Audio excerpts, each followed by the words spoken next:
Thanks for joining us.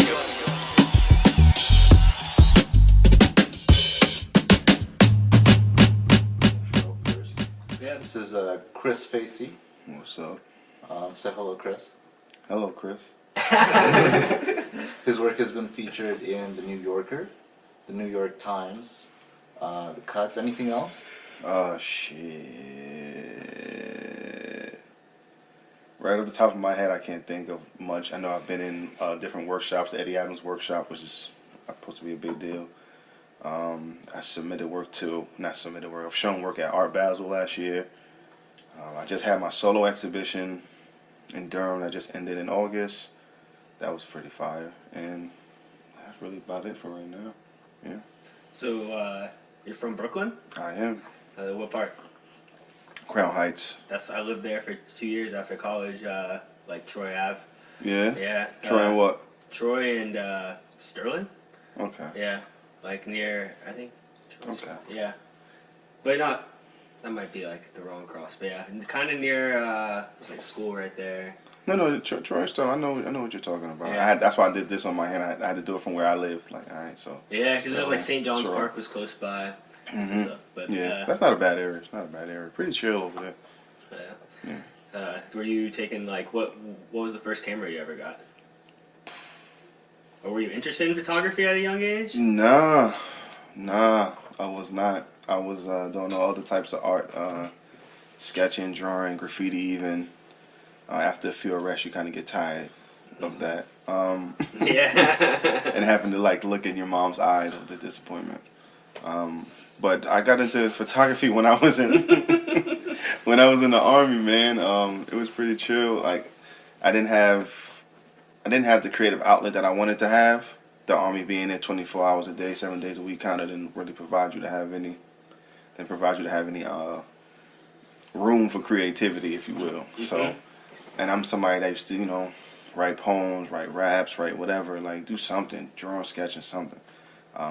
I needed another outlet, so I came home on leave, went to go see my brother, and he told me about how much money he paid this photographer to photograph these shirts he's made.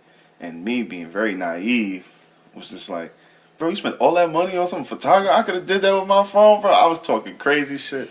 I don't know if I'm supposed to be cursing. Oh, you're good. Yeah. I was talking crazy shit, and I was just like, I could do it. He gave me one of his mom's old cameras, like a Fujifilm, everything full circle. It's like a Fujifilm something or other, like maybe 8-10 megapixels or some wild shit. Took it back with me to Fort Drum. I'm practicing with it. None of the photos are coming out like what I'm seeing on the internet. I'm like, yo, how I get this blurry background? Like, I didn't know what that was. I didn't know what none of this shit was. Then I just started going down a rabbit hole. I need something that could do this, that changes the lenses. Okay, I get that. Found a way to get this. Sent that camera back to him. I had to get like a military credit card to get a camera up there. And even then, when I still got the credit card to get the camera, I still was naive about photography, thinking, all right, I got the camera now, I could just photograph people and things, make it look nice. Now I know what the blurry background is. Like, real, still naive in it. Just doing portrait sessions to pay off the camera. And then, one random day, I Googled black photographers. Don't know why, I just Googled it.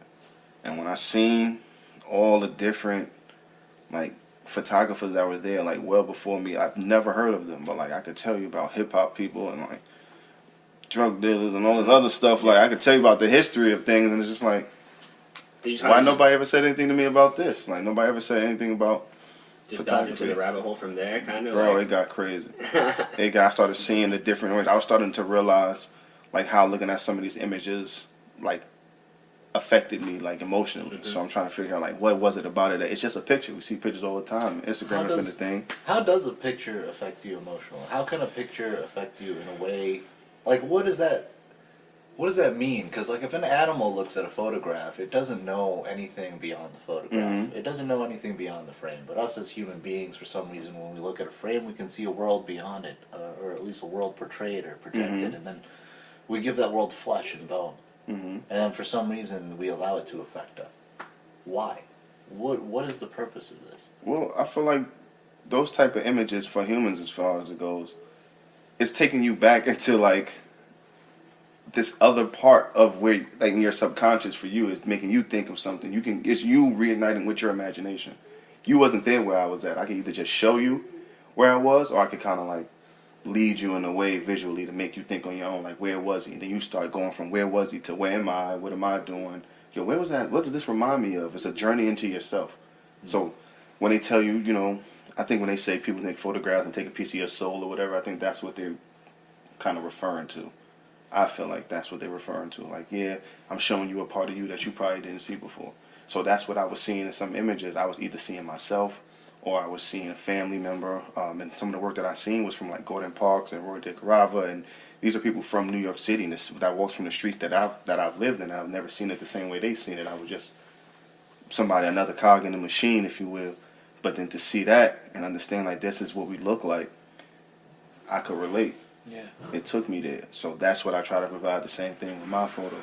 So that's what I think it does for that. I think as far as like animals go, some of them, a lot of animals are visual creatures. That's why they prefer greener pastures over like dirty shit. Like it just is what it is. So I think visually it still works overall. How it affects us differently, we're human. So like it's gonna hit us probably a little different. Yeah, we actually have like emotional connection, or at least an empathic link towards what we see, right? Mm-hmm. And I think a lot of your work repeats that, or at least shows that off, and definitely pays an homage to earlier photographs. There are times where I'm looking at your photographs and I'm thinking, wow, these must be old, especially from the Double Dutch series that you did.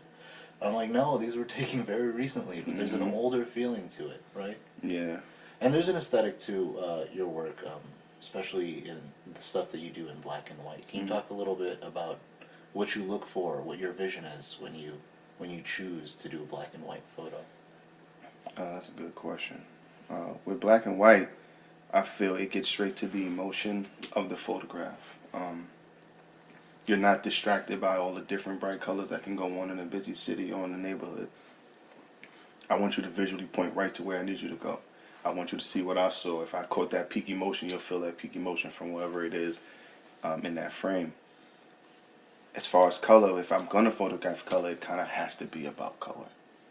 Like, because color is so finicky visually that we're only attracted to certain things in color because it goes well. Like, very rare are we very excited about like looking at monochromatic things. Right. It's cool when we see it, but it's like that's not what catches our attention first. It's things that complement each other: the reds against yellows, the yellows against greens, things that, you know what I mean? Yeah. It's that's those visually striking things in color. So if the emotion that I'm trying to capture doesn't get enhanced from having the color there, I don't even bother, because I know traditionally, especially from the work that's inspired me, it was those peak moments, and they were in black and white, where there were no distraction of a red dress in the background, a blue something over here that's going to kind of take you away in the frame from what I want you to see. I think part of that too, there's like a rhetorical approach to the idea of black and white. Not only is it timeless and kind of like ancient, this idea of black and white. Mm-hmm. The only thing that can exist is yin and yang, right? Mm-hmm. But even beyond that, there's a rhetoric in regards to the civil rights movement. There's a rhetoric in regards to now, Black Lives Matter and what's going on. Can you speak a little bit about that? About like your approach towards sensitive subject matters, and the fact that you choose to give it raw, that you choose to tell it, or show it raw. I mean, these are not posed photos. Most of these. I mean, you're in it. You're in the tumult. Mm-hmm. You're in the fire, and you saw what was going on. Mm-hmm. So what did you see? Well, let me answer the first question. The responsibility I feel of photographers, especially a photographer like me who's been inspired by numerous amounts of African American photographers, is that it's my responsibility to photograph the zeitgeist of our time. What's going on right now. It may look different, but it's not as different as we think it is. It's just, only thing that's different is the date, and it just transformed into what it is. So while I'm photographing things for civil rights or Black Lives Matter and things of that nature, I'm not doing anything new under the sun, and we're still fighting the same fight, and I'm still documenting the same fight. I'm still a part of the same fight. That's a testament to whatever America got going on. Look at it as you will. As far as having sensitivity towards subjects, sometimes when I photograph people that understand the world that I come from and understand the world that they come from, That's an automatic invitation between the two of us. And sometimes that doesn't have to be verbal. Sometimes it's body language. Sometimes it's eye contact. There's never been a situation in which I still was not human. I feel how you feel.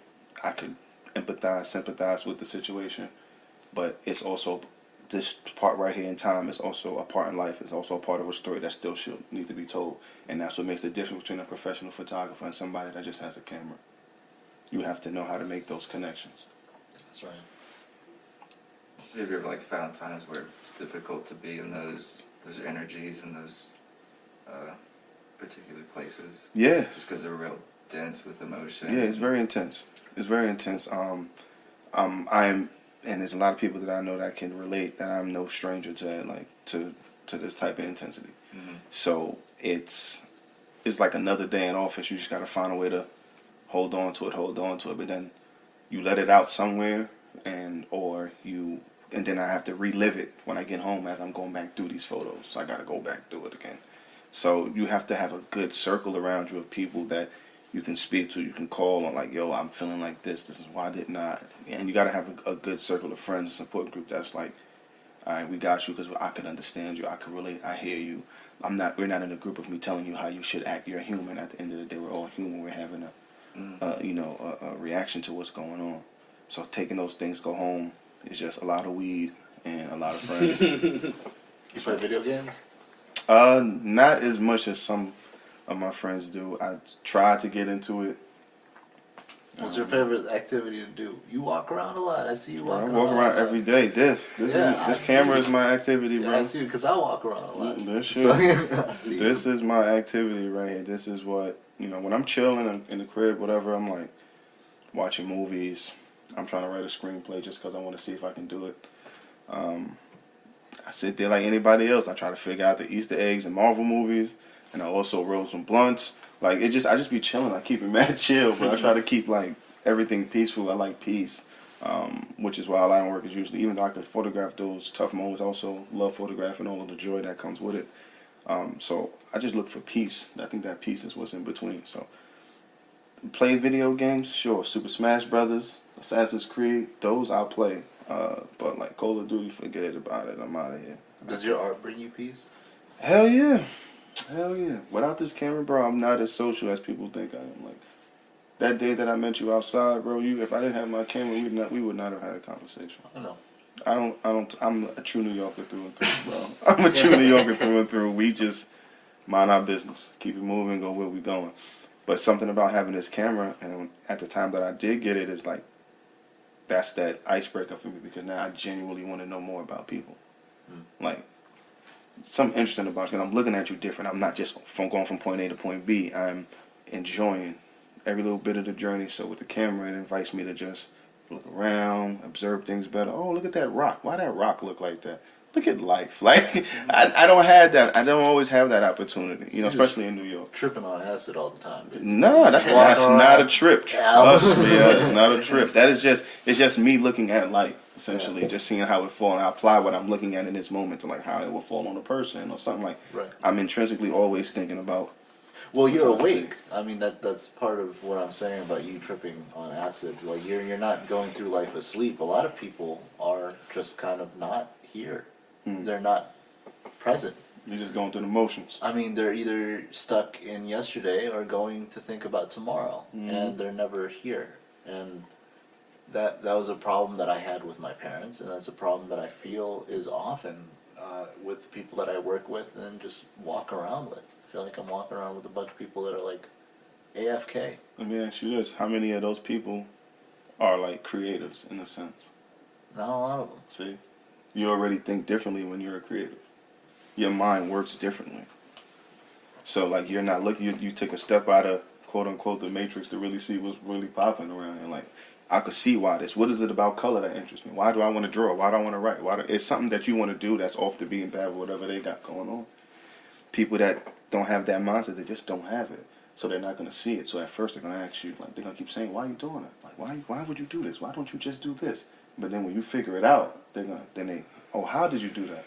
How can I get there? How can we all figure this out? It's like, bro, it's the same thing I was already trying to show you. But you were so busy going like this, so headstrong, You did not take a minute to look around. Like, you didn't come up to breathe. You didn't smell no roses. You didn't do shit. You just said, I'm going to go from here to here.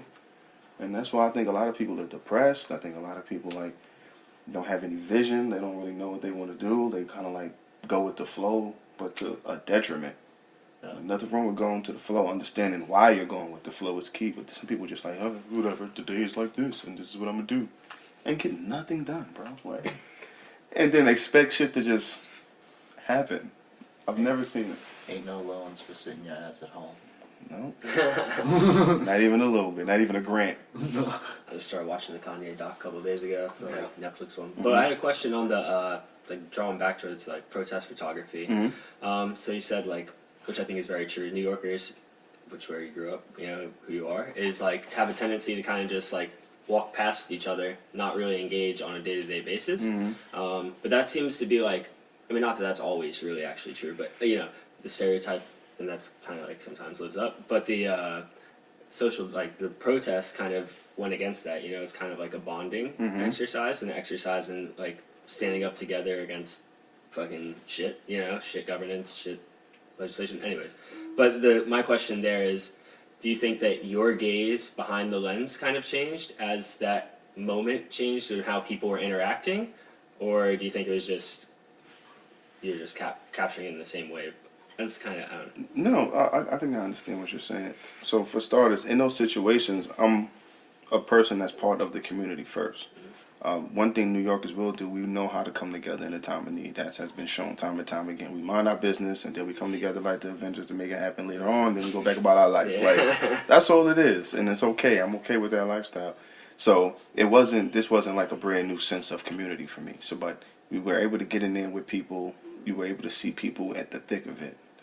People that were willing to put their bodies on the line. It's a different type of thing, and you know, I already seen that from being in the military as well as seeing it in community spaces like this. In the civilian sector, it's like it's a sense of camaraderie that you get that it just is, you know, and it's understand between everybody there. And the gaze that's in that is just, I'm going to show you who we really are, because representation has always been what the issue was for people in my community. It was somebody else controlled what we looked like, and it was in people controlling what we looked like that they were able to kind of like justify the mistreatment that they had going on at the time. And this is one of the times where we actually have control of our own visuals, our own representation of who we are, why we are.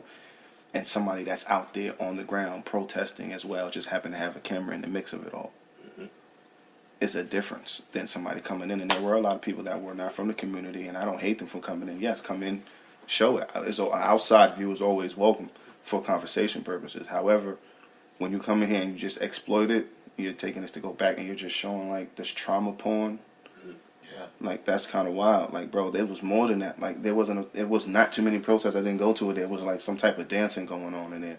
Somewhere in there we found the way to celebrate. Because to celebrate that we are all here in one space together. Like, that wasn't always portrayed by people that didn't look like us. It was like, oh, look, this person's crying, this one's throwing a glass bottle, this one's lighting a car on fire. Yeah, because it's the Or narrative like- that fits, right? Yeah, I mean, and that's a narrative, obviously, like around. I mean, to Divisiveness. animalize kind of black and brown people, Yeah. like, or to like make the emotions kind of like portrayed as angry. Or I think that's something that probably ties into it as well. Even though obviously protests were diverse, I mean, that's something that probably was happening. But look at what it did. It was record-breaking numbers around the world. It wasn't just the United States of America. I know America like to think they're like the shit, but like it was the whole world.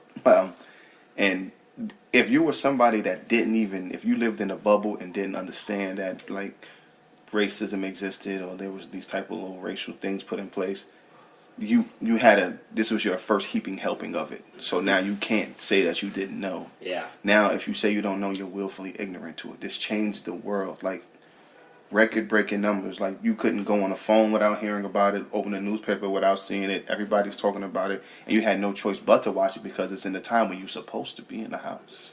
Yeah.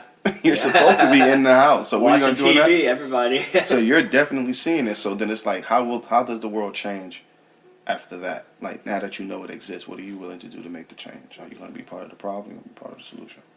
And it just shows you that it was just a lot of times it was just convenient for some people to Yeah. And then it wasn't convenient no more. Now you can go back outside. You can go do things. Like, we still here, but we not here. And actual change takes a lot of work. It's not a one time. It's not seasonal. Yeah, exactly.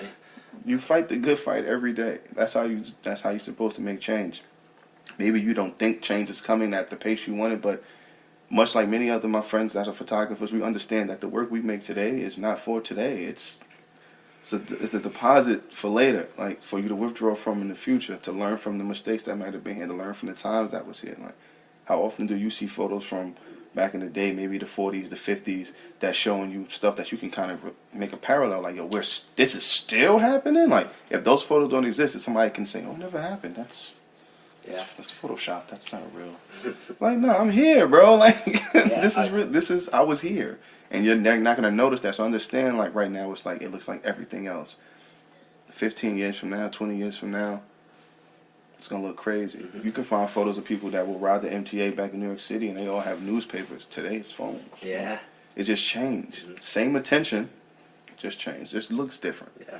Who knows what that's going to look like? Everybody might sit on the train like this, staring up at the space next with holograms from who knows what's coming. Like, you know, it's just playing in the iris. Yeah. The eyes are actually cut off. You know what I mean? Like, so who knows what that's going to look like? But at least they'll have the information to look back and be like, all right, this was this and this was that.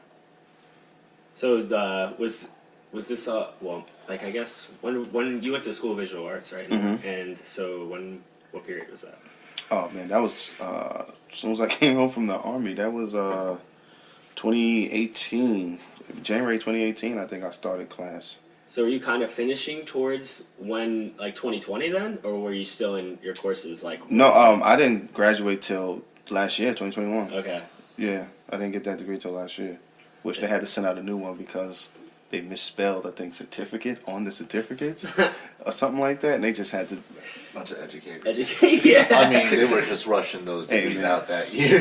SVA was not like this big moment of like, for my career or nothing like that. It was a place where I only went there not to learn how to use a camera, but to talk to the teachers that work in a professional manner. Like, how do you navigate? Like, you have to answer me now because you're professors. Yeah, I'm paying you. I can't just regularly email you and get the same information. Who am I? You don't care nothing about me. But as a professor, you gotta answer me. So do you think it was useful for that mentorship, like, connections? Well, the connections, yes. I wouldn't say there was too much mentorship. There were some who I would have loved for them to have been mentors, but I guess being a professor and having to work, I guess, kind of comes in between that. I don't know, but I didn't have as much like backup in SVA for what I was trying to do until I started making a name for myself while I was outside of class. Then it became a whole thing. Do you think was there a reason for that? Or like, I don't know. Yeah. I don't know. It's not my job to even try to find out. Yeah. All I know is I was told not to photograph my family. I was told that I don't have to feel like I am the black photographic savior of all black people. That's the type of things that I was told from certain individuals. And it was like, nah, I'm just photographing my experience. I'm sorry if it looks like I have to be the hero for black people. Like, I kind of got to be a hero every day. I have kids, I have nieces and nephews, I have siblings, I have friends, like, I have loved ones. Like, this is their experience. This is for them. I'm sorry if it looks like that, you know? Same professor that told me not to photograph my family, we set up a whole photo critique. This is why I believe in the universe and it doesn't make any mistakes. They're having a critique and they're looking at the work, and the other critiquers are like, this is amazing. Keep photographing your family. And I just looked at him, like, across the table and was just like, bro, like, did you just say that just to have something to say? Or because you picked these people. These is your friends, like, that do this critique. And it was the same thing. Like, I'm like, man, that's interesting. But then once it started picking up and I picked up in, like, you know, the New Yorker and New York Mag and all these different publications, then it was, oh, we want to invite you for this. And, oh, we want you in this show and this. Okay, I'm taking these opportunities because they earned. Mm-hmm.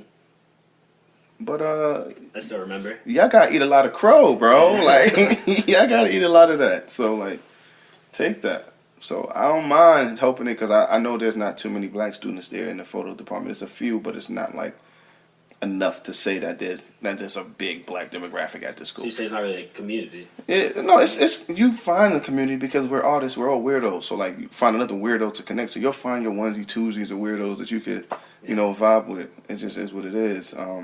But I know it's not that many black people there. But if there were any other black people that want to inspire to go there and persevere and get through, like somebody did it. Mm-hmm. I now have a book in like that school's library. So when they send you to the library in the same class that they sent me in to look at other work, this work in there by black artists that you can pull and look and say, oh, he graduated from here. All right, cool. Yeah. Something of substance I could relate to. I can't always relate to the photographs of like naked white people. Like that ain't my thing. How many? There's a lot. A lot of like old white people, young. All white of them, people. bro. It's All very. of them? It's a wide range, bro. Just got all the white people. Bro, it's naked. Listen, it's usually an art school scapegoat. Like so, like people have to bring in work every week to prepare for critique, and people sometimes they don't know what they want to photograph. They don't know what they want to do, and then it turns out to be like, all right, I'm just taking a picture of myself naked, and then it's like, so why? Like, and it's because I felt vulnerable. That's too easy, bro. That's too easy. Like to say that. Like I'm not trying to be like I know art is very subjective, but like. Did anyone ever take pictures of just like hands? Yeah, people do that all the time. These are like very like cliche ideas. And don't get me wrong, everything you do will probably be cliche because there's nothing new under the sun. Genitals, but just a different approach genitals. to how you do it is what makes all the difference. It's all about the story. You can copy a story, but you can't copy your individual story. I can make a microphone fly and breathe fire in my story. And then you'll know that that's mine. So people don't work in the story aspect. It's this one good photo. Of course, any photo with hands together in the background blurry and some flowers. Yeah. Oh, that's nice. That's real nice. I think that's amazing. But what are you saying? Like, yo, bro, what about this person's hands? What was the story? Oh, you don't have a story. Okay. So what makes me different is my photo of this man's hands is I'm going to sit down and I'm going to have a conversation with this man. I'm going to learn what he did. I'll have more from him in 10 minutes. Then you had a whole day with this man. You think being like your experiences, maybe like having been in the military and just being a little older, made you take it a little more seriously than some other people, or you were like just ready to actually do the work? That's a good question. When I got to college, I was already grown. Yeah. I wasn't 18, 19. Like I joined the Army at 24. I wasn't 18, 19 at this in school, so that's what I was around a lot of that, and I got to really see like. Y'all kind of lazy. Y'all understand? Like, I wouldn't say this to them, but I would just look at them like, if I was still in the Army, bro, I'd have been up by 4 already and ate breakfast, had everything done by the time you even woke up to, like, take your morning piss. Like, I've already accomplished a very successful morning, and you're complaining about the train at 7:30 in the morning? Come on. All right, bro, you got it. I know you're not going to take photography seriously if you can't even take waking up in the morning seriously. Mm-hmm. If you paying money to be here, like, why not just be here? Like, this school is expensive. Yeah. This shit is expensive. I'm only here because the military paid for it. If I had the option, I'm not paying for this, bro. I'm going to my favorite university, YouTube University. All right, they was there from the beginning, teaching me how to work a camera. They'll be there in the end. Yeah. I'm all Tuition's great too. Isn't it? And if you want to pay tuition, you get premium. Yeah. But just get ads. that really wasn't what the case was. It was just like I realized then, like, yeah, I'm in a situation where I can take advantage of the professors that are here because they're gonna be so fed up with the students that's not doing some shit. They're gonna love to feed information to the one that wants to. Mm-hmm. Yeah. Hello, me. Hi, me. That paid tuition to be here. This guy. Who do I speak to? What's an editor? What's an artist statement? What is this? How do I do that? Like this. How do you like that? What if I do this? What about that? And they have to answer, bro. Mm-hmm. They have to answer. I'm not just another dude off the street you bumped into and was like, hey, tell me about photography. You're like, man, if you don't get out my face. Now you have to answer me. Whether you like me or not, you got to answer me. And it's those little tidbits that I got from them in certain situations that I applied to my work to still do what they were telling me I shouldn't do. I just added all of the little nice fixings on it. So now it's easily, I guess, more digestible. You see yourself teaching photography? Yep, just not right now. Maybe 10, 15 more years, maybe. Mm-hmm. I'm still making some of my best work right now. Right, yeah. I'll teach. I don't mind doing like workshops, especially with children. I don't definitely have no problem with that. But teaching the class, I got to come in. I got to build a curriculum. Not right now. Got you. No. Okay. Or you guys. Sorry. You talk a lot about like community and stuff, and brotherhood. And I was just curious, like, what you thought about the difference between the photography community in like New York and Raleigh, and like which you find are either better or worse, or Different. Not better or worse. Different. New York has this dog eat dog mentality that it can only be one in the room and that's it. It's kind of rough, and I think that's why there's a lot of people who's not respected as great photographers in New York, because you're competing with somebody that will do what you do for a lot less money because somebody just wants to get it done. I came down here, there wasn't any I'm the only one in this room. It was, oh, you do such and such, let me introduce you to. Oh, you need to meet. Then you meet these people, and then they, oh, I love this about you. I know somebody, you doing a project on what? You need to speak to. Maybe the doors cracked a little more open. Just in general. It just was, like, it was just a more, like, these are people that believe in not just the projects that I tell them that I'm working on, but ultimately in me. After meeting with me and sitting and speaking with me, they know this is not a flash in the pan. I'm somebody who made a life missions goal to move from New York to come to somewhere else and live strictly off photography, and I have been doing that. What was why North Carolina? I don't know why North Carolina. I thought I was going to Florida. Made it halfway. I seen. You're almost there. Almost there. No, I probably would have been, but what I ended up doing was I seen that video where the gentleman shot the other guy in the parking lot over a parking space. I don't know if it was like a Walmart or something like that, like something simply over a parking space. And I will argue with you about a parking space, so I see me in that, and I'm like, I don't want to have that experience. So I was like, where else could I go? I don't know. North Carolina looks like it has cheap apartments. I'm looking. Oh, I could afford this. Just apply. I didn't even think that Raleigh was the capital. I didn't even put that in my mind. I was just like, I'm just gonna move here. I could afford this. Boom, boom. I was looking at Durham.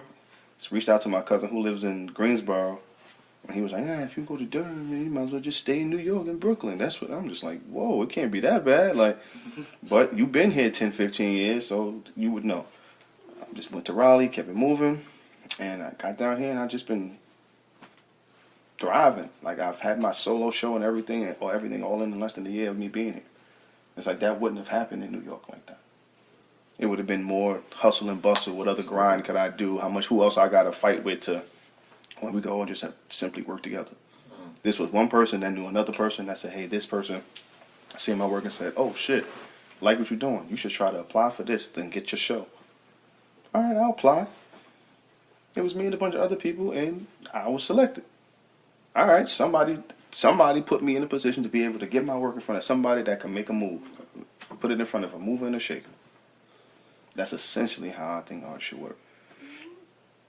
In a perfect world, anyway. Community.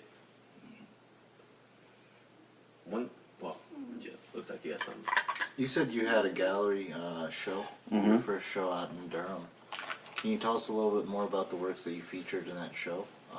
Did you have a space? What space was it? Yeah, it was at the Golden Belt Campus Gallery in the back, the Durham Art Guild's section of it. And it was work, I had work from my double Dutch work from New York City and New Jersey that was on display there. And it was another collection of photographs to kind of, not even to kind of, but to celebrate the beauty of black girlhood. Like I said, I'm a father of 2 young ladies, so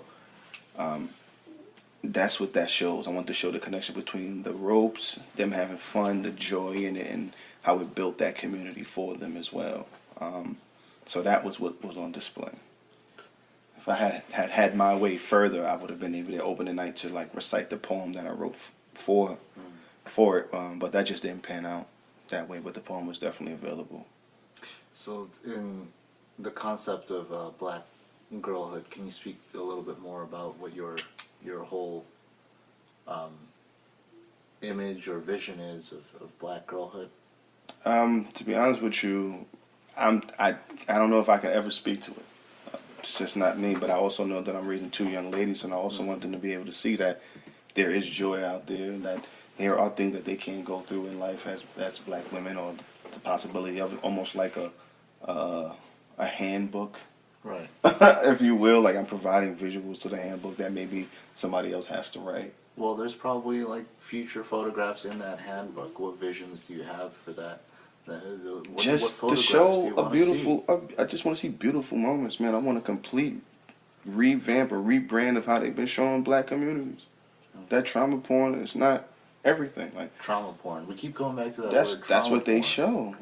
They show black people in desolation. They show them in desecration. They show them looking less than. How many people you speak to when you talk to them about Africa? They think of titties, bro. Like that's not. Yeah.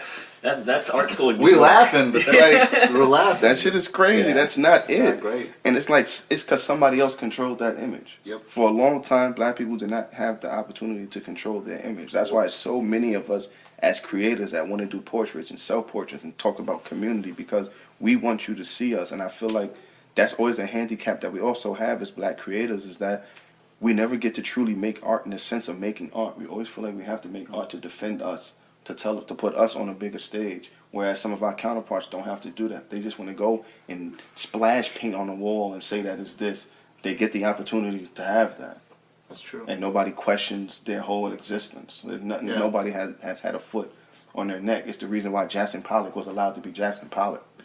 It's the reason why every college movie for white people is like, we're going to get through college, it's going to be awesome. And then if it's a black college film, it's like, hopefully we can get through college. Because there's so many, we run in the same race, but you don't have as many hurdles as I have. Yeah. And in defense of the arts is an interesting thing. I mean, there was I forget who it was, but someone described Africa as people being strange beasts with their thoughts in their breasts or something like that. And then that was the first description of Africa to the Western world. And we talk about the English language, and we're speaking in the English language now, which is the language that originally described it this way. It originally is seeded and insidiously created this concept of Africa in the minds of people that have never been, right? In the same way that a photograph can create a concept for people that have never been. But you circumvent language. You circumvent the language of an oppressor by simply showing image, right? I'm just using a visual language. We still communicate. Yeah, but it's not English. Yeah, it's visual. We don't have time for miscommunication in this. You need to see with your own eyes. We don't have time to talk about what you might have seen. You played the telephone game. By the time it get to the next person, it's a whole nother sentence you didn't even say. Right. That's what we do when we speak and when we verbally try to get these stories across. But if I show you, and sometimes photographs can be very misleading in this sense too, especially in more current days. Yeah, I mean, photographs can definitely be manipulated as well. Yeah. For sure. 100%. For sure. But that also takes you into understanding who's making this work. What type of medium do they work in? How do they work in this medium? Like, what do you know about this person to believe them anyway when they tell you they're creating something for a bigger purpose? What is their personal relationship to You this art? got to find out. And a lot of people that create, they don't know their why, which is why they struggle, which is why the work comes off very unauthentic. It doesn't come off as real and honest to people, because that shows. You can't fake your intention in photography. If I want a really good shot of somebody that has let me into their space, I can get extremely close to you to make this photograph. I have had to have conversation with you to get that close. If I photograph you from all the way over here, it's voyeuristic.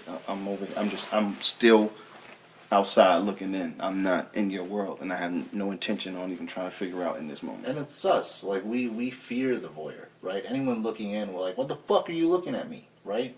We don't invite the voyeur in unless you're an exhibitionist, which is another weird thing, right? So the natural human reaction to voyeurism, or someone looking in from the outside and not being inside, is you should not be here. And there's a reason for that. I don't know if it's you should not be here. I think it's more so, I mean, your opinion is valid, but I think it's, why are you here? Yeah, why are you looking at me? What about me? My reaction is Because you from here. all the way over there and you Your peeping in on me, reaction. yeah, you peeping in on me from over there Yep. feels very like you trying to see something from a safe distance. I'm a threat to you. I'm not. What are you doing? Taking something from me to run back and so how do you work through those barriers? Well, it's the same way. I mean, I get closer. they're stealing a story. Is that even a story? I mean, from that far away, I don't know if it's a They're story. stealing a visual so that they can craft their own narrative from the outside. That's right? kind of rough. Yeah, I guess you'll be right to say that. I think that's an accurate assessment. One thing I was kind of interested in is like, seems like you maybe feel some sort of like responsibility to kind of circumvent just like not black stories not being told, black photography not being told. I guess like, how do you view the utility of like social media in being able to kind of circumvent some of these, like just being able to put them out there, put out photography, tell your story? Do you think it's useful? Because I know there's obviously some sort of negative, well, there's probably some uses, but what do you think the utility of pro-con? Of like sites like Instagram and people having access to be able to like. Yeah, and just for you, like how is it like? Has it helped you? Do you think it's been able that you're able to build community on there that is able to tell these You can build stories a that community, a form of community, on social media because it only creates and puts you around the things that you like already. So you're going to be in a group with other people that like what you like. So it's going to like automatically kind of make this little just digital community thing. I would be foolish to say that these apps and these programs didn't help get my work other places. My work, there's people in the UK that have purchased prints from me. There's a publishing company that in the UK, in London, that has purchased 2 photos from me that they're going to have an upcoming book. Like, I don't know if they would have seen my work had it not been for social media. You know what I mean? Yeah. So I'm not naive to that. You can always use this to your benefit, but it also has people put a little less respect on the craft of photography. Because anybody with anything that can make a photograph, they think they're a photographer. And to simply take a photograph makes you a photographer. If that's the definition, then by all means you're a photographer. But are you a photographer that makes work or take work? Is there something particular that you look for then when like you're maybe interacting with people or building that community online that you're to kind of like cues that these just people honesty. Just honesty. I'm not asking you to give me anything other than who you are. I don't want you to tell me what you think about somebody else. I want to know what you think about you. Did you wake up this morning and check in with yourself before you checked in with social media? What do you know about you? And then another kind of question with obviously fatherhood's like central part. Kind of we're talking about central part of your life. Very important part of my life. I guess how do you think of like the photography that you take of your daughters, or like what is like, I guess you said like of building this recollection for them to have later, but when you're actually behind the camera, I guess, is there something you want to depict of them, or do you want to depict them as they are, or like how do you... The photos of my daughter, I would say, are quite selfish. They're growing, and I know they're not going to be these little girls forever. They're going to be grown women, and I'm going to have less and less access to them. They're going to have to go out into the world, but I need to know for myself that I was there. Like these photographs are proof that I was there. You were growing up, living your life, but I was right there. Not only was I there, I was documenting it. So you can look back and be able to reflect and be able to understand why hindsight is 20/20 and what you might have changed. And we can see where the tools I may have given you or your mom may have given you, how that plays out into your growth. I don't see me not ever not taking photos for the rest of their life. I'm going to always be a dad. You know, she can be 45, 65. If I'm heart is beating and I can get there, I'm daddy. So I'm going to be there. And I'm still going to be making work. I'm still going to be photographing them. And I guess off those pictures in particular, you also have done these kind of projects focused on women, like violence against women and women being able to protect themselves. Is, I guess, being a father probably, did that how did that change your thinking around those sorts of that's things? parental paranoia 101. I don't know if any of you have kids or plan on having kids, but when you do, or if you do, parental paranoia is a real thing. Everything you think that can happen in your head, it's going to happen. So what can I do to prepare for this? Is how I look at it. I'm trying to make sure, without scaring them, I just still try to give them the tidbits of life, put them on game. Baby, this is what's out here in the world. This is how you navigate it. But also doing that project and that being careful project, it's most of those women share with me that the issues that they have are mostly with men. So why, me being a man, why not go and speak to you about what you think the issues are with us men, and why do you feel unsafe? So then I could, maybe I'm the one to kind of like, I don't know, give it to the other men and find a way to, I don't know, maybe I'm a better way to deliver it. I don't know how to deliver it. Maybe I'm the person to deliver it because maybe there's a disconnect between men and women having this conversation. I don't know. But I do know you should be able to go outside to throw your garbage out without having to think about 9, 10, 11, 12 different ways somebody can like get you or take advantage of you and harm you and do something to you just because you're a woman. Like, that's kind of wild. Like, I'll go outside. I do think of my own safety, but I also don't think all day long, every step of the way. Like, somebody telling me be careful is like, all right, cool, bro, thanks. But to tell a woman, you know, be careful, like, well, that's kind of like, she's been careful. She had to have been careful all day. All day. Yeah. Is that the world that my daughters are going to have to go into? So how do you navigate that? How do we find the source of the problem, and what can I do with the source of the problem? All right, here's awareness. Maybe it'll inform more dudes to be like, hey, women really want to feel protected, at least on what they're telling me. Or if you're a creep, this lets you know these women are packing. So if you want to run up, you deserve to get done up. Not my problem. Yeah. So I guess I haven't thought of that knock. I'll be right back.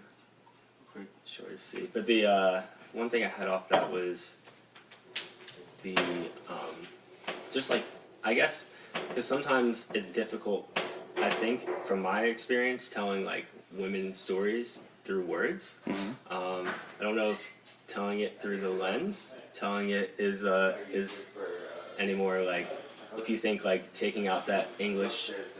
Yeah, I just want to drop this off. Oh, it's my dad or someone. If you think like take out the English, like just taking out the language and doing it through photography, if that makes kind of like interacting with those or telling that stories from, you know, obviously a man's perspective a little bit like easier or. no, I don't know if you got to click on the photos on the project on my website, but those words that accompany the photographs are their own words. I'm not going to tell their story. I'm going to give you verbatim what they said, because this is their experience. But this is one of those projects. That's why it's a project and not just a hobby. It's a project where it's the union of photo and text, which has been a beautiful thing to put together when it's done right since the beginning of photography and text. So that's what that was. You can see them. You can see why they're carrying these weapons, and they're sharing these stories with you as to why they had to go to these the extent that they're going to protect themselves. Like, this is something that has happened to me. This is why I carry this at the very least to protect myself. Yeah. Whereas if you went outside today, do you carry much items on you to go? You don't even really think about it. Yeah, Right? just go out the door. You see? But yeah, my girl, she's got pepper spray. Yep. You know, it's ready. Got a Yep. knife. I used to have a gun. Yeah, but do you go outside with the intention of saying that I might have to use it? Yeah. No, you don't. I've been robbed twice. Yeah, you might have been robbed, but you don't go every single from doorway to the car. Somebody gonna get me. From car to destination here, somebody gonna get me. To being in your car and still feeling like somebody can be in your car. Not in my car. No. These are things that they like women are thinking about I'm pretty paranoid. Like, I get pretty every paranoid. set. Yeah, I'm very paranoid. I've been robbed twice at gunpoint. Out here? Nah, in Arizona. Oh, in Arizona. Yeah, and like I've seen some shit and done some Arizona shit. kind of wild. Yeah, and I'm just I wasn't cut for it. I spent too long out there. So this place is different. So you have a reason to feel like why you need to have it, but before yeah. these incidents happen, were you walking around? No, with the I was idea? fine before I saw a bunch of shit. Like I was fine before that. Yeah, totally fine. It's totally fine. I think. I don't remember really a time. Well, you before probably, this. hey, Yeah. and that's fine. Nobody, you don't even got to get crazy. Yeah. What I'm saying is, like, that hasn't always been your own experience. Women It have been definitely told their whole lives, like, from young to be careful. Like, don't go over there because this and this. Oh, those dudes be over I there. mean, my dad told me that I could walk around wherever, and my mom was like, I could walk around wherever, and they specifically told me, but if you were a girl, since the age of like maybe 8 or 9, I was like, you're in the clear, you're good, you're big enough, you can defend yourself, you can probably run, you know? But like, if they specifically told me if I were a girl, they would never let me do that. Yeah, but see, we got to change that. This is the beginning of that conversation. See, the photo just sparked this conversation. See, that's what I want. Exactly. Because now you have to think about it. We're a group of men sitting here thinking about about women's safety. This is me making photographic evidence and first-hand accounts of their experience. We know that there's something wrong. There's a glitch here. There's something not right. Why should they not feel safe? Like how we feel. There should be no reason why. When they think they should, like, why? What is that? So let's explore that. This is how you have that conversation. Because now it opens the door for everybody to sit down and say, oh, well, she said this, and you can't discount that she said this.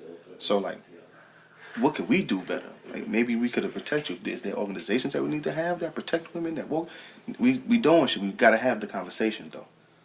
Yeah, the conversation is essential, and I think, like, with you having your daughters tell the story, and I think whenever we've tried to do, like, talks, like, we have, like, abortion center talk, and we had a woman from Carolina Abortion Fund. It's just being able to have, tell those stories and then spark the conversation is essential, I think, because that's where it all starts. It would be obviously a completely different conversation if we were just here making the words for women and then talking about the words that we made, which is the historical way, and, I mean, as you kind of said, is historically been grounded, I'd say, in, like, white male, like, in particular view of it. I don't know if I really had a question. That's still a conversation. It's still a conversation. It's interesting. It's just real interesting to see how people want to have solutions but don't want to do the steps to get to the solutions. None of these things are going to be solved overnight. There's not an issue that I'm touching on in my work that is an issue that could be done today. Like, in theory, it could be done right now. Like, everybody could just think another way. But, like, no. Everybody is a big ball of their life. There's like a sum total of your life experience. Like, you only are what you've been given. Until you know better, you won't do better. So it's like, we got to have these conversations. There's some people that are really justified in their thinking because they don't know another way until somebody says, yo, but have you ever thought about da-da-da-da-da-da? And it's like, oh, shit. It's really that simple sometimes. That conversation be that simple. But people are so adamant on, like, being right, not even talking to each other, but at each other. Just waiting for you to stop talking so I can have something to say. The internet has allowed everybody to have that platform all at one time. So then it's like you got to fight a whole nother entity. So again, going back to your other question, I got to put this work on the internet to try to combat it on the internet too, but still have these same conversations in person. Like, I'm low-key a photographic superhero. One other question, just off the military thing, was, would you ever want to do military photography? Or, like kind of I guess military, or more like, combat, I guess. Combat? No. Because I know that, I've read some books from, like, Lindsay Addario, and she's, like, a big, I don't know, she's on a lot of combat photography. That's crazy. Yeah, it comes from a long history. One of the more famous ones, Robert Capa, he died in the field, stepped on a landmine, gone. Like, wow. But he photographed a lot of photos from, D-Day and things of that nature. Like, he got that. You're on the lines, literally. Yeah, he did, but he's. I don't want to do that. Yeah. I love photography. I think combat, give it to those that want to do it. Yeah. There's not something. By all means, but I would love to photograph the boot camp and secondary training that they get, and then maybe them document them even on their, like, first year at their base, because I'm more concerned about the growth you took as a person. So, like, I seen, especially since I lived it, I know who you come in as. This person that come from wherever you come from some country in the middle of nowhere or some big city. Y'all got to, like, get broken down and built back up. But you have to work together somehow. Like, as toxic as it may seem on paper, like, the theory is brilliant. The theory is brilliant. We all have to, like, work together to get every day. Because one person does wrong, we all get in trouble. I want to see how that makes somebody become who they are when they get into the Army. Because that level of discipline, you don't just... Some people come there already disciplined, but they still got ego issues that they got to deal with. The Army will fix that. We'll break you down. We'll show you that you're not as great as you think you are. I'll bring everybody down as an equal. That's something that happened when you were then. Yeah, that happens, and it's fair. And it was fair, bro. Like, everybody, I don't care if you black, white, Asian, whatever the hell you was, they breaking you down, man. Women got a little bit of leeway, but that's because they got periods and they was getting out of exercising. They knew what they was doing, but for overall, everybody gets broken down, and you have to get built back up to, like, knowing how to work with each other. So now you got to learn how to understand people, how to talk to people. I was in rooms with people that had never seen snow in their life. Never seen snow. Really? Where were you stationed? No, we were in for basic training, we were in Fort Leonard Wood, Missouri. Was it winter? It was February. It was Missouri around that time is all seasons. It's kind of wild out there, but we were dealing with people that were from like the southern parts of Alabama. Some people that, you know what I mean, like they've never seen snow. Accent is about as thick as the trees that grow there. You know, never seen snow. Some people never really. You have people that have never done their own laundry. Like these are experiences. Like, and I'm seeing this from people like. We have to all find a way to work together. And you have shown me that you guys don't even know the basic society norms of washing your clothes. Oh, we got to figure this out. But they break all that down, reteach you everything you need to know to work together, and then you see the community of it. It's not when you get to your little duty stations, different duty stations, and then you start going back into people that got complacent into who they were in their positions of power. They're removed from who they used to be, how they got here, and then now you're back to the same shit. Yeah. So I just want to photograph that change leading up to your first time there, and then maybe I'll come back and see you in 10 years and see what you look like. That'd be cool. Yeah. I guess you already have one long-term project in the works. I have a lot, bro. Yeah. I have a lot. That's why I keep these projects going so that I don't have to be outside just shooting random things. I shoot for my projects. I shoot for the things I want to show. Is there any other particular project that you're like, damn, I'm like, you're not doing it yet, but or maybe you are kind of in the process, but you're like, this is something I really want to do that I haven't done yet. Oh, yeah. Oh, yeah, I'm working on it. I can't speak about it right now, but I'm working on it, and I think it's going to be a really dope collaboration between me and the individuals involved, because you have to fully trust me. You have to fully trust me, and I have to fully trust you. And we'll see what comes of that. We're going to see I don't know what it looks like. I like to work in that sense. I don't like to have no deadlines or anything. I want to work how a lot of the people that I admire work before me, Helmut Newton and Irving Penn, like they were just in the moment, like, we're just going to do this. And just tell me. Like, yeah. And that's what we're going to do. Whatever it looks like is whatever it looks like. But I guarantee you it's going to be a conversation, and because it's going to be between me and a bunch of different women. So it's going to be like, how did he even get this type of access?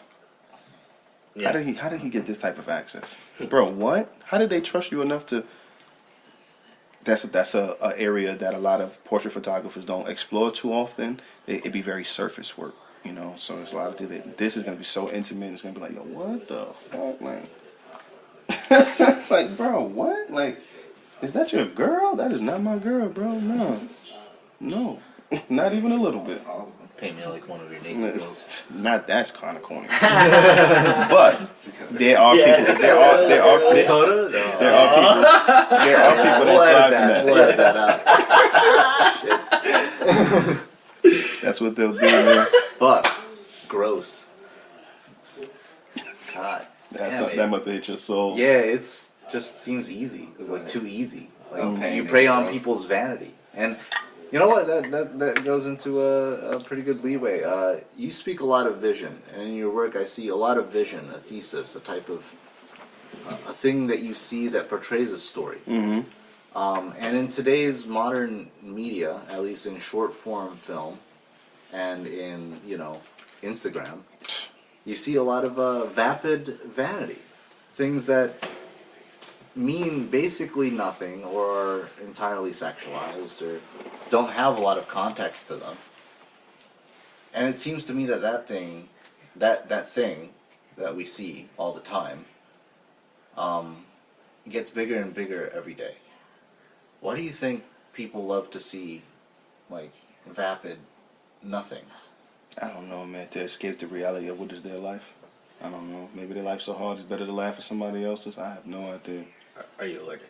No. Okay. Not at all. I mean like the asses and titties on Instagram. That's What is listen, that about? I'm I'm not sure. You gotta have a woman present to have that conversation. Unless it's Jack's ass. I can't really. There's other stuff too, like the he won't spicy show his food face, challenges. Yeah, Those we get, could talk more about that, because if we start talking about women and their bodies, bro, y'all not gonna have a podcast for long. Yeah, Y'all gotta just chill. yeah. The spicy food challenges and like the other challenges that people do to put themselves through physical trauma and pain is. Attention is currency in this day and age. But that's what they're using the visual medium for. It's giving them the currency. Instagram is paying you $10 for reels. To make reels. Instagram will pay you $10 to make reels. Those are the short They videos. really want reels right now. Attention. That's why I had deleted almost everything off my Instagram before I started posting again recently, because I hate social media.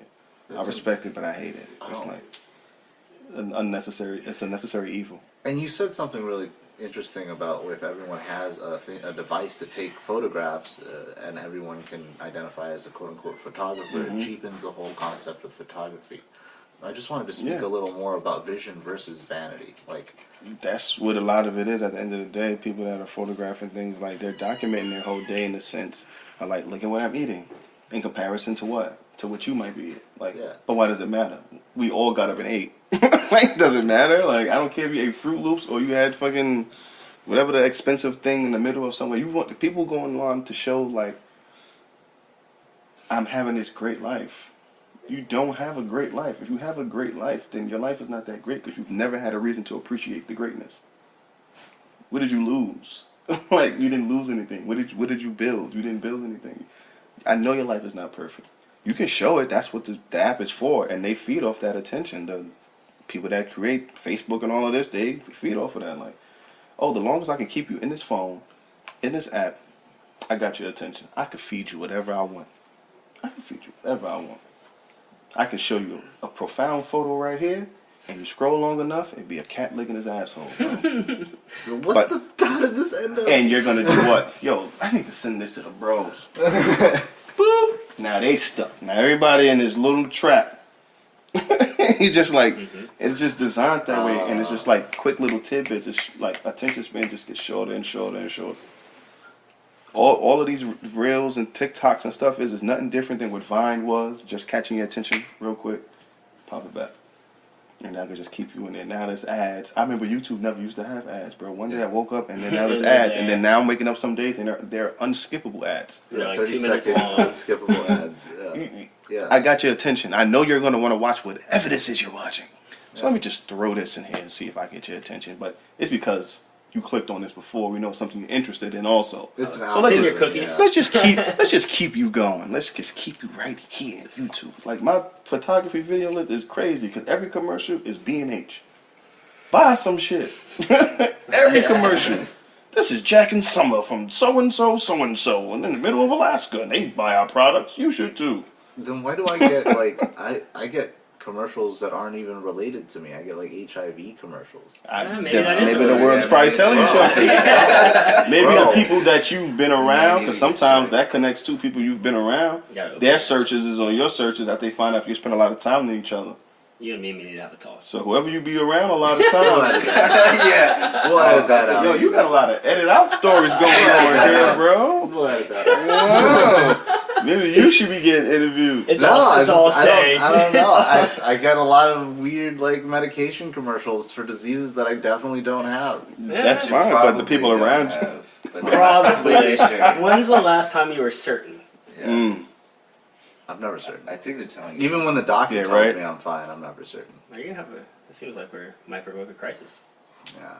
Yeah. I'm gonna die someday. I'm perfectly comfortable with that. Yeah, but you don't want it to be I soon, don't my wanna- boy.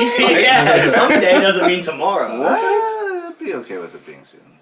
I Damn. think This is taking a a good turn. send off. I feel like Yeah. today was a pretty decent day so far. Yeah, I mean, I'd be okay with it being, honestly, I'd be okay with it being today. I don't want to go to work tomorrow. That's true. Yeah, Sunday's a great day. I was gonna honestly. come bring some Good cash day. by, but God wants to call me home. He can call me And home. I hear that to an I'm not extent. gonna kill myself. I'm To not an gonna kill extent. myself. I know but, they like, say we obviously. playing and God laughs, but like I still got some things I kind of want to do, bro. Like Hell yeah. I'm gonna be honest There's with a you. book that needs to be published that's underneath my dresser. Just So let's do that. guys you do it. gotta transcribe it first. Well, it's already Yeah, it's already just do that it's on tonight. it's already in. Oh yeah, I gotta Get, put it get in it done Word. tonight. he said, "Oh yeah." I like his thinking. I like his thinking. I mean, I have the Jamie Ringwood thing I do tonight. You know, it's always a million reasons to not do something. You know. I mean, Jack, it's we've a got book. tasks for you. Don't Okay. see. Yeah, we've got. Don't tasks say for that. Don't everybody. say. Don't say it's just a book because if you die today, the book's not done. It's You still didn't just do be a the book. It's still just be a book of poetry. That, The book like, is like, Yeah, released. but it doesn't exist right now because Oh, It's not made, and It you would exists, if you but get he hit by a doesn't bus have today. it in It's words. It Should've never even exists. said Some of anything it has about already been published. you got to do it. You got to make. I got to make him do We'll it. edit this Oh, yeah. out. Make We'll him edit do this it. out. We'll edit Nah, this out. He's gonna do it. We'll It's edit like- this out. We'll No, edit this No, out. What? No, but make what- him do the work, y'all. We'll edit this out. One thing that I had getting towards was with Jack. I know this is. You've done some boxing photography, or Yeah, I photographed boxing and movie tie kickboxing. What? How did that come about? Are you? I just asked. I just asked. I was interested in it, and I said, "Oh, I like this." But it was in that I built another project in which I became pretty interested and built a little bit of a friendship with one of the fighters there. So I'm just documenting his rise to glory as he goes through the process, pretty much in the same vein as Gordon Parks and Muhammad Ali. Nice. What's his name? His name is Johnny Digital on Instagram. Yeah, he fights from out of Durham, but he got injured, so he's going through this whole rehabilitation thing right now and getting back in the ring. So I'm just here to support his journey because I believe in it. When I went to those days to just photograph the gym, I'm looking at different people, and just his intensity was different than everybody else's. There was something about him that I wanted to understand. Why you doing 2 a days, 3 a days? Mhm. Everybody else just come at 6. You doing 2 a days, 3 a days? Why? His whole life's devoted I to want it. to know what's up. Why? Because I care about that because I spend all my time taking photos. Anybody that spends that much time in some shit that somebody else could tell you is pointless, there's something there to it, and you win from that. That unwavering confidence, you win from that. When people, it's too easily people give up. If you got a plan B, you're already not confident in yourself because you're expecting plan A to fail. I don't go into it with plan B. Plan A is to make this shit work. Moved here, said I'm gonna make money on photography. I've done that. Have you found- Continue to do that. Have you found anything like about his answer, like why he does it? We still going, and that's the beauty of the project. We're gonna be learning that. While I'm learning more about him, I'm hoping through the photographs he learn more about himself because he asked me why me. Why not you? Is what was my response to him. He didn't have an answer You for guys that. are just helping each other. So you don't even know your own greatness right now, probably. Maybe this connection we needed to happen that pulled me to you is supposed to happen for me to be like, yo, I'm here to help you learn more about you. Maybe we don't go the long haul, but whatever you learn from me in this chunk of time from these photographs, you could take. He's about to be a dad, first time dad. He's helping the youth. Like these are all things I found out after we started shooting. Like he was like, hey, I'm gonna be at the gym at such and such. Go to the gym, and then these kids are coming in. It's like it's not staged or anything. He's not setting it up. He's just like, yeah, sometimes I help the kids. And then as soon as he was finished helping them, he sat down, put his glasses on to go back to working remotely for like a pharmaceutical company. But he's in the gym, in his gear, in the gym with glasses on doing this, so that when he finished, he can go back to training. That's a different level, like, of commitment. That's why it's key to get shit done, a la poetry books. Jack. Just get them done.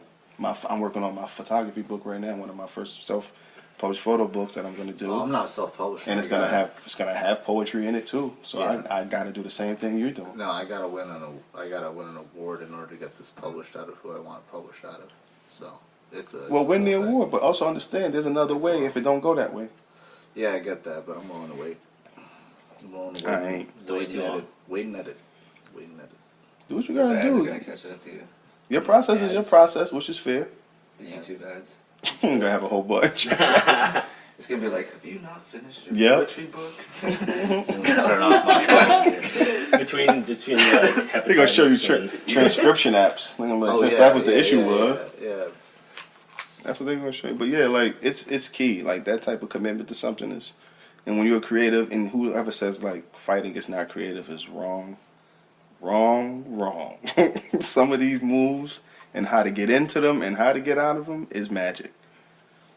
I wouldn't have never known if I hadn't sat and watched it through a viewfinder. Like, bro, this is a different world. I can watch MMA and shit on TV, watch people kick each other in the mouth all day. But to see how they build up to that in them small increments, boy, yeah, I want to photograph that. Hell yeah.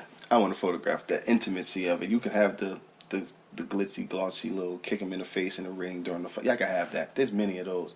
But how many photos of let's just say Anderson Silva for starters is in the back chilling, the mind state that he's in before he has to go out there, the whole world on his shoulders at the time of his prime. what he's filming. Nobody has that. Everybody just sees another fighter coming out the fight. You better win or you better lose. They Like, actually document the training process yeah, quite but heavily. it's not open to us like that. There's Like, open training. not to us. I can't just go, hey, like, Yeah. what I want you to trust me. If you don't trust me, just because I have a camera don't mean you trust me. If you don't trust me, then photographs is going to look like that. That's true. The photographs are basically staged, but they do. The media is allowed to come on one day Yeah, see, before, that's the and they phony all But that's the come whole. in. That's That's what I'm everybody. saying. And taking he the does same the full picture. training session. They do the whole training session. But you got 20 people there taking the same 20, picture. yeah, Yes, but basically look what you're from saying, like a though. bunch of different angles. That day, Yeah, one day. I'm talking about your whole time fighting. When you lock in for your next fight and you doing pretty much like how HBO used to have those little documentaries for the boxing matches between Yeah, people. I get That that. shit. Yeah. I want to know about your story leading up to that. But I should have already been photographing you before the cameras came. Yeah. So that when the other cameras come, we already made magic. Yeah, we it's already like, got "Get gold. outta here." Not even that. It's like, bro, I've seen this man cry. I've seen this man in situations that you will never have seen him in. That's the public eye. I'm in the private eye. It's a whole nother world. I could show you this man hurting with a black eye, but holding his kids. That's different. They're not showing you that. That media day is exactly that, bro. It's media day. Yeah, it's media. Look good. That's all it is. For the hype for the fight. Hype for the Yeah, I don't fight, want yeah. that. Anybody can get that. I want that. I'm back there with you when you're angry. You just lost. You punching the lockers and shit. Yeah, that's a real thing. Oh yeah. I want that. Oh yeah. Is when you look back, you can see how passionate you was. That you was hell bent on wanting this to be something that you wanted, and that's that always draws me back to other creators, other artists. It'd be that. It just be just like that. Like, yo, you're so passionate about whatever it is. Everybody telling you nah, but you still doing it. Why? I don't know. When Jose Aldo lost his his championship to Conor McGregor, the cameras followed him into the locker room and they watched him cry. Mm-hmm. And he hated that. He was very mad at that because it was like, why would you guys do that? Because it was still emotional for him in the moment. It's immediate reaction. That's the media following him, I mean, nobody showing wants that that. to That's show not it. film. Yeah, to show yeah, it. where's the No, line? listen, Also, that's why I UFC disagree. has like a agreement with probably these fighters, or like through the TV contract, that they're saying like, we're gonna follow you no matter what into there, and he hasn't chosen this photographer, this person to document. I think is kind But of. you also just seen homie lose Yeah. on live Straight TV. up. Yeah. Why would it's the media's going to show that, and it's going to be right in your face as soon as you get home. The first moment you get to breathe, it's going to be in your face. Yep. Yeah. Turn Photos the is not ESPN. that. Fucked up. That Photos is not that. I can take this photo you having a breakdown today. You don't have to see it for 3 months. yeah. We'll edit it out. You Well, understand? You You see what I'm saying? I'll I'll just sit on it. But because it's immediate, like even in that moment, if he kicked him out of the room and closed the door, he'd turn on the TV and it'd be he was just crying, live action. He's not gonna be able to escape that.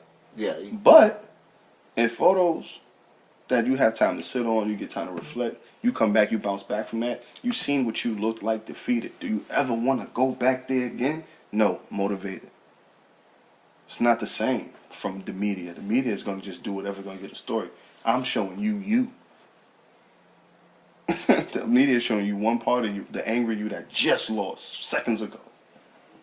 So you would never want to be part of the media. No, if I got to get access, I got to be part of the media. But where it changes for me is, I don't care about the glossy glitch shit. This moment right here does not define him as a human being. And a lot of times, that's what happens to athletes and celebrities. Like if they get caught out there in a moment like that of defeat, and it's all of this pressure of cameras, they don't know how to react well to that. No, not too many humans can. But somebody that is in a competitive nature every day, all day, he's not gonna want that in the moment. Nobody wants that. It's kind of wild. But then you give him time to sit. If somebody would say, hey, chill, let him go. Then he go to the back and he get his shit out. But somebody he's trusted to be there with the camera is there. Different energy. Different energy, bro. And I've been in some of these rooms with some people that it's different energy when they got to go through some humbling shit. From family members to friends to even some celebrities. I've been in rooms where I'm photographing them at some of their weakest points, but I've also got photos of them at they brightest and strongest. And they learn about them yo, right here, yeah, I was fucked up right here. Maybe I should have did this better. I could have did this better. And then when they see themselves in the end, I've created a timeline of success for you. I've done showed you yourself winning, and nobody did it but you. I didn't help you with the weights and no shit. Like, I didn't help you with the training. I was in the corner just like looking at you, figuring you out, and seeing those great moments that make you who you are, that you sleeping on because you do this every day. This muscle memory, some shit every day. It's a big difference in the media, bro. Media, nasty work. It seems like what you're doing is a little more organic. Yeah, you want it to be because that comes off in the work. That's what makes people want to buy artwork. That moves them. Like, yo, it's something, when they sell you some shit, like, oh, it's something about it. Yeah, it's something shifted them in there and tickled them a little bit. They don't even know what it is, but they want to entertain it. They want to feel that, made them feel good. You don't want something that's going to keep making me feel bad. Made them feel good about something, about themselves, about the world, that they want to even hang it up, that the museums want to buy it, that somebody wanted in their home, in their office, somewhere. That's way better than just a quick media shot of somebody losing or winning or whatever. Or a memeable, viral moment. Yeah, that should be in the newspaper. Everybody could just get a copy of the newspaper and have a copy of that photo. But Sure, it'll be on YouTube. 12 Yeah, second that- clip over and over again. that part, yeah. Free. Oh, here's an ad. 30-second unskippable ad for a 12-second clip. Watch this man get kicked in the mouth. Yeah. Like, okay, but that's what it be, and that's why visual representation is very important. Yeah. That's why it's important to have that because. Meaningful visual Yeah, representation. because somebody could take that image and just run off with it and just make you look like a sucker. Yep. But you lost. You just lost a fight that you trained hard for. Who's going to take that well? Needs to be told as part of a larger story if you're gonna say, right? Like, that's the collection. You dedicated the last 6, 7, 8 months to train it specifically for this fight. In your head, everybody done told you that you were a champ, you could win, and then you lose. Broken. How do you bounce back from that? That's the true making of a person. And Conor McGregor drinks.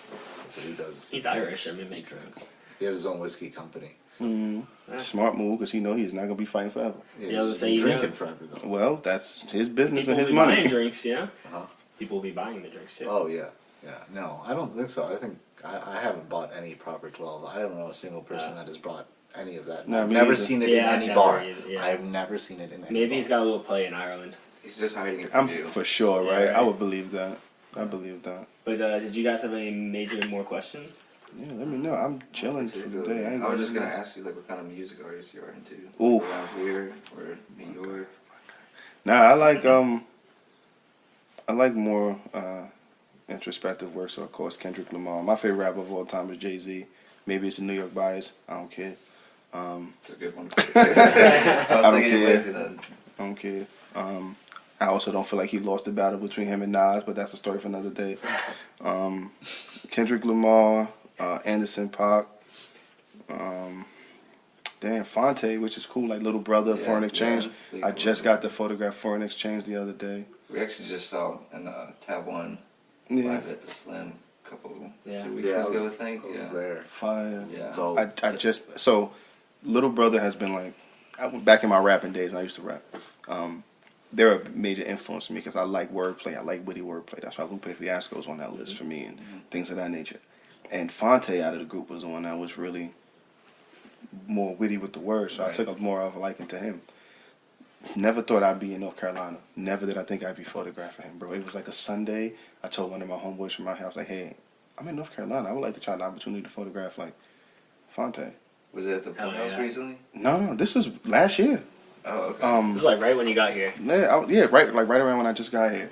And I was telling my homeboy, I was like, yo, I want to photograph, like, Little Brother or Fonte, whatever, while I'm out here. He was like, yeah, I'm sure it could happen, bro. They're saying what good friends are supposed to say. And I had a meeting with this one dude, and he was just like, who house I was just at last night for his party. He was like, yeah, he said, I was sitting here trying to figure out if he could be a mentor, trying to pick his brain about how to make photographic work here in North Carolina. And he was just like, yo, he said, you ever heard of Little Brother? I'm like, yeah. He was like, yeah, I'm photographing one of the artists, the Fonte from the group, photographing his artist tomorrow. Just pull up. All right. Pulled up. Hell yeah. I got photos of Fonte. nice. Then I got called back again to photograph some stuff with Fonte. Then I just photographed Foreign Exchange last week. Like, they about to put out this documentary. Shout out to LB and they about to put out this documentary. Maybe my work will be in the documentary. I don't know. But I'm just happy at the opportunity, bro. Like, I get to photograph, like, one of my favorite rappers. Like, Yeah, that's gonna Yeah, be it's cool. dope. that's kind of hard. Like, you know what I mean? Like, now, whenever I photograph Jay-Z being a dad, we up there. Like, that. You ain't gonna be able to tell me nothing. You're not gonna be able to tell me Yeah. nothing. I don't care. I don't care. I'm definitely the happiest day of my life. Next to my kids being born, but like it's up there. You gonna ask him to rap for you? Hell no, I want you to do none of that. Do you, bro? Like I'm not about to upset nothing. You can't do that. It's like going to a comedian and be like, tell me a joke, joke. yeah. I bet They hate that shit. Yeah, I photographed yeah. the New York Comedy Festival back in I want to say 2019, and man, being in the green room backstage with some comedians is hilarious. Like as it should be. Like, but they a different energy, and I would love to do that again. I think I want to keep photographing some more like comedians in the green room because they are. Fuck that stage. The green room, they need to hide a mic in there, boy. That should be fun. But I enjoyed that too. But if I get to photograph Hove, I'm good. Everybody else, I don't really care. No, not Kanye. I'll photograph Kanye. Kanye was influential to me in 2004. I too wore my collar up on my polo shirts. Hell yeah. Hell yeah. Back when I pushed. Mayonnaise colored bins. I push Miracle Whips. I like stuff like that. Kanye has some interesting wordplay, bro. And what camera are you shooting with today? My Fujifilm X100V, the old reliable. Gets it done. Gets it done. Planning on getting after it today? I don't know, man. To be honest with you, I was out late last night. I'm kind of tired, but I probably will walk around. He's gonna say excuses as soon as I said I'm probably gonna walk around. You hear this guy? He didn't want to let that part go out. But I'm probably gonna walk around. I'm gonna hit the other half of the spliff, and I'm gonna go downtown, walk around, shoot, see what's out there. Sundays don't really offer much downtown Raleigh, but my usual suspects will be out there. So we'll chop it up on Sunday, see if they watched any of the games through the bar windows. And we'll see what's up. Do you go to Durham to shoot a lot? Sometimes. I don't go a lot because when I do go out there, it doesn't seem like there's much going on. Like Durham seems to be lighting up when there's like an event or something. At least right now in my experience, there's been times I walk through neighborhoods and people that I know that live in Durham like, you were walking over here, such and such. I was like, yeah. They shoot over there. Nobody shot me, bro. Like I don't come with hatred, so I'm not gonna receive hatred. Like anybody got a question for me, I can disarm you with words. It's not like an issue with me. But I'm also packing. So, but I'm not stressing. I'm not expecting anybody to, again, going back to the conversation earlier, I'm not expecting anybody to do nothing. I don't walk the streets with that type of energy. Hey, you got a camera? You the feds? No, I'm not. I'm your friendly neighborhood cameraman. I'm here for you. What you want to know about it? Hey, let me see. Take a picture of me. And that's how I'd always start. Take a picture. Take a picture. And I start, yo, you from here? How long you been here? Oh, where'd you get into? Where's the good spots? And now they done just gave me their life story. This one time when I was 12, I broke my arm. Like, I start getting all the information because I've learned that people want to be seen. They just don't know how to go about it. Like, I want you to see me, especially if you're always fighting for somebody to like create your identity, like, or trying to fight for your own identity. You just want to be seen. Anybody to shout out? All of the homies back home in Brooklyn, all of my best friends. The AC section of hell group chat is crazy. I love them. My brother Wes, the other Chris, my man Habib. Shout out to my daughters, because when I'm all dead and gone, this is going to be theirs. Shout out to my mom, who was the hardest to convince about this photography thing, but once I did, we in there. She brags on her son. You can have that, Ma. That's for you. And just shout out to anybody that's ever supported me, liked any of my work, shared my work, saved my work, talked about it either positively or negatively. As long as you're talking about it, I'm good. And shout out to y'all for having me. Do you have any events coming up? Any gallery events or any? Some group shows in New York. The one coming up is a joy show about joy. I got the information. I think I gotta check my email. I don't want to like waste my time searching through it on y'all time, but I'll send it to you. It's gonna be a group show in New York, and then 2 group shows in New York, and I think that's all I got on my plate right now. I might be getting commissioned for this photographic job from this email I got to tell some stories about people on the coast. So we'll see. They're gonna pay for it, so I'm gonna go to the coast. Yeah. Probably the worst time to go, but I'm gonna go. Why is it a bad time to go? Who knows, man? Well, like winter time, some of those towns get hollowed out a little bit, but it's not winter yet, so some of the good stuff might still be open. Hey, I'm willing to find out if they're willing to pay for it. Hell yeah! And plus, there's a photographer that I know, a famous Magnum photographer. I think he stays out near the Outer Banks. If the universe lines it up, maybe I'll bump into him. I keep hearing about the Outer Banks. I've been here for 2 years. I went and there a few weeks ago. Yeah. I haven't gone. I want to go. I see the I was pictures. supposed to go camping, but I got rained out. See, I was just gonna go in my car because I read somebody told me that you can go out there with your car, sleep on the beach, and then they were like, nah, Yeah, they changed that. You can't sleep on the Can't beach be no homeless more. no more in No, America. like you can't sleep on the beach in your car no more. Like, so you gotta, they want you to like rent some of the stuff out there. I've been thinking about doing it, but it costs a little bit too much right now for my blood because I want to be out there for at least a week. If I have to do a weekend, cool. I don't mind that, but I want to get something out of the trip, so I wouldn't mind being there for like a week. But they want so much because it's beachfront property type shit. So that's why I was thinking about my car. I was like, I'll just sleep in my car. Can't nobody bother me. I got a gun. I got a light. I got some weed. Yeah, all right. They got a Walmart. I'll be all right. Walmart has a parking lot. What's Yeah. the worst that could happen? I mean, I the would police probably come up prefer to the you. beach. Police. The worst that could happen is somebody could just be off their shit and I'd probably just. say the beach. Before. You never know, bro. People are Outer nuts. Banks. People are nuts, bro. I've heard anything happen. People are Yeah, you nuts, gotta bro. go I've heard there. good things Alright, in Jack, Outer you Banks. And that's how you end up on shows. Like, you I've know? heard great things. Nothing And then but Jack good just things. took a rest in the Walmart parking lot, and then that was the last day he was seen. And his- Found his his- dismembered body part in the Outer Banks. He found This his is book great. of poetry under his bed. Oof. Yeah, big oof. Right. Sorry, Jack. That's No, all- it was inside my body the whole time. The whole, It was inside me it was the in whole- me. It was inside me the whole time. Autopsy showed that she had some That's STIs. wild. Yeah, autopsies revealed a lot. Yeah. Yeah. Autopsies revealed a lot of codeine use. Oh, you no wonder you was in the Walmart parking lot. You were good. You was having a Falling day. out with Well, yeah, some but Sprite. the Outer Banks does look really beautiful. There's a photographer, Daniel Pullen, I believe his name is. He stays out there. He photographs like a lot of the beach life pretty much out there. I guess he lives out there, and he had a photo and a video of like the storm, this wave like tearing this whole little beach house down. Like I was like, yo, I would never. Puts it Build right a on my beach house. bro. I would never. Put that I in my new would beach never. house. Build a beach house. That Yeah, seemed like a no. terrible Do idea. not build a beach house now. My people in Just- the Philippines, like we didn't build. We built shanties by the beach. We don't build beach houses. That wasn't until the Americans came and then put up mega structures. No, we built a little more inland than that. And if you're at the beach, you build it on stilts, idiots. You Yeah. build it on stilts, so it goes under. It goes under. They ain't nobody thinking about that, bro. They think Nobody's listening. Civil they're thinking about the engineer. views Yeah. and the vibes. If it gets fucking knocked down, guess what? It's just sticks. You put it up again. You build it again. It's a fucking stick house. You didn't put that much into it. Fucking morons out here. People just want to make shit look nice so they can look out the window and do this on their phone. Waves. Hashtag That's not vacation. vision. That's not fucking vision. Hashtag beach life. Hashtag I miss summer. Hot Girl Summer. What was that about?